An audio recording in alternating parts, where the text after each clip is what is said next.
Bismillahirrohmanirrohim. Assalomu alaykum va rahmatullohi va barakatuh. Hurmatli obunachilar, musofirdagi yurtdoshlar, bizni ijtimoiy tarmoq orqali kuzatib turgan aziz vatandoshlar, mana navbatdagi darvozamiz juda ideal holatda o'rnatildi. Bu darvozamiz har doimgidek Isfara shahri, Tojikiston Respublikasi Isfara shahriga o'rnatib berdik.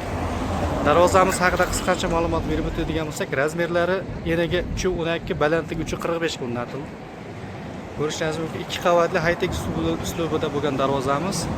Bu o'rtadagi oq polosasi nima ekan deb o'ylamanglar, qora nerjavenka, faqat salafanni ko'chirmadik. Ko'chirgizishmadi. Mana ko'chirgan holatimizda mana shunday bo'lib chiqadi, xudo xolasa. Ko'rishingiz mumkin, juda ideal holatda, ajoyib holatda o'rnatildi. Ovozlari ham yo'q. Zamoklarimiz har doimgidek zo'r zamok. Ko'rishingiz mumkin. Mana orqa taraflarini ko'rsatib o'tishga harakat qilib ko'ramiz. Mana bu joylari sentr zavodida, bunda bemalol ochib yopsa bo'ladi.